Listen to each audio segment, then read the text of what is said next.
I'm John Batchelor. This is the John Batchelor Show. A very good evening to you. Overreach. It's a metaphor we use these days. You know, we can only reach so far. And as a child, I was told to always reach for more than your hand can possibly manage, because that's striving. However, when it comes to the United States government these days, the Obama administration, the word overreach is not a good thing. It's not a positive. And my friend Larry Kudlow, my colleague and co-host from Kudlow Reports, CNBC, joins me tonight, and we're not going to start at the obvious, which is the IRS scandals. We'll talk of that. Nor at the Attorney General criminalizing journalism. We'll talk of that. Nor of the missing facts with Benghazi, September 11th, 2012. We'll talk of that. We're going to talk of overreach that isn't obvious, because the overreach is directed, the persecution is directed against a very well-to-do man, a man in the top 1%. He might even be in the 0.1%. Larry, a very good evening to you. Good evening, John. You mentioned tonight on your program, and it reminded me of the reporting I've done. Who is Steve Cohen at SAC? What is his importance in the financial world, Larry? Well, Steve Cohen is arguably the number one hedge fund manager, certainly from a performance standpoint. The guy's pretty steadily up around 28% rate of return. And everybody seems to want to go after him if you're in the government, if you're a prosecutor or a U.S. attorney or the SEC.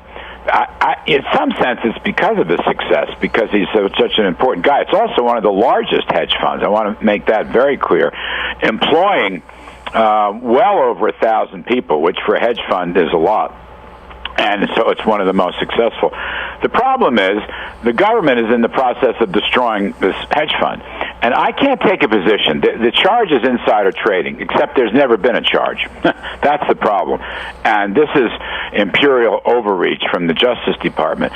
If they want to charge him with insider trading, they've had a bunch of years, I think since 2006, they could have charged him, and they never have, John. What's gotten out is innuendo and rumors and, ideas, and they've got one of his assistants or two of his assistants. They've got a couple of traders who may have communicated with him, right, and from trades in 2008, July and August, which is why the 5-year deadline, because that's coming up. But 5 years is what they have to charge Steve Cohen with his participation in what they're arguing, and they've already got they've either got confessions or they're charging traders with actions in July and August, just about 5 years ago. Yeah, and I'll just say that, look, if a trader operates with non-public information, then he should be busted.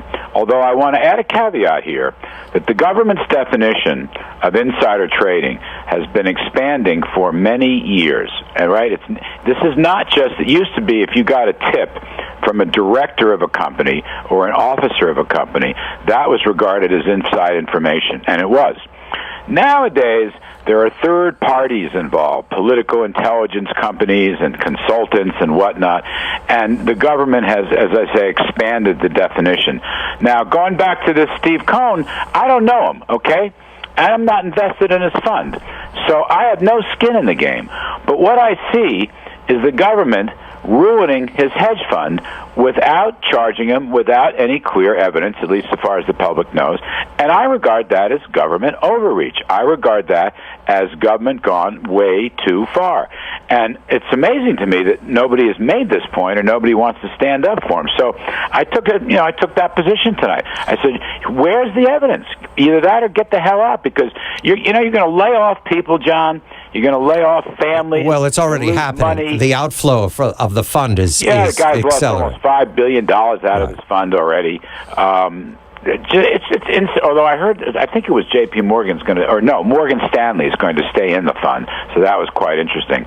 But this is really not a good thing. This is not a good thing for our justice system. This is not a good thing for our financial companies, and it's just not a good thing in America. That's all. Overreach. We'll continue the metaphor. You have been reporting, and I've been reporting the IRS scandals.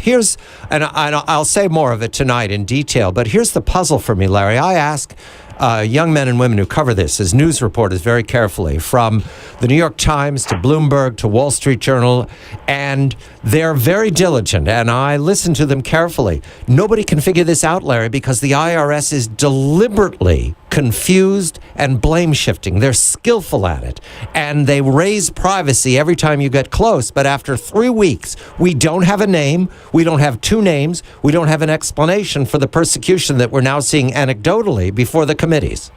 Well, what we don't have principally is a quarterback. We don't know who was calling the signals here.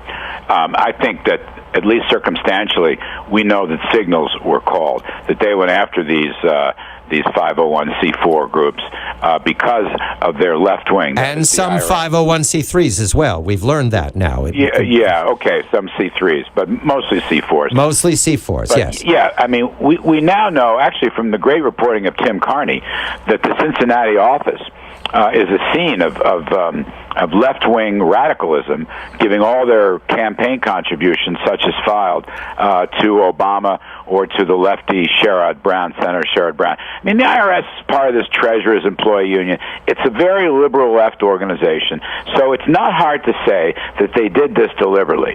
But what the committees have no sense, besides Lois Lerner, who wound up taking the fifth after saying she didn't do anything, they don't know who the quarterback was. They don't know who was behind this. They don't know if there are any White House connections. I'm told, Larry, no one in Cincinnati turns a light switch off at night unless they're told by Washington. Well, that is not a decision-making office. Yeah, I mean, that's right. That's one theorem, and it's probably a very good theorem. I don't have any problem with that. And that's the point. I don't know what these committees are doing. And I asked tonight the head of the Ways and Means Committee, Chairman David Camp, he's a nice guy, and they held hearings today about some of the victims.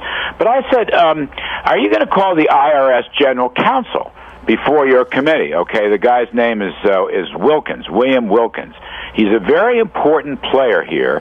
He knew several years ago about this and denied it. His computer has been taken and is being examined, presumably by the FBI or somebody. I said, "You're going to call this guy to your committee?" And he said, "I don't know."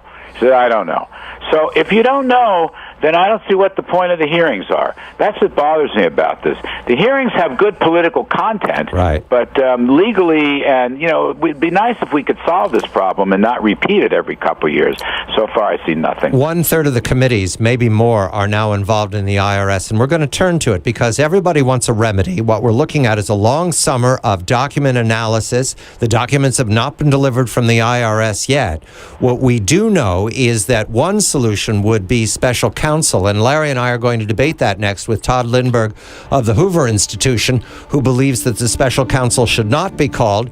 I have another opinion in another direction, so does Larry, so stay with us. Larry Kudlow, CNBC's Kudlow Reports and Kudlow Radio on the weekend. Todd Lindbergh next. Should there be a special counsel? 76% of the American people, the Quinnipiac poll last Friday said yes, including 63% Democrats. What do you think? I'm John Batchelor. This is The John Batchelor Show.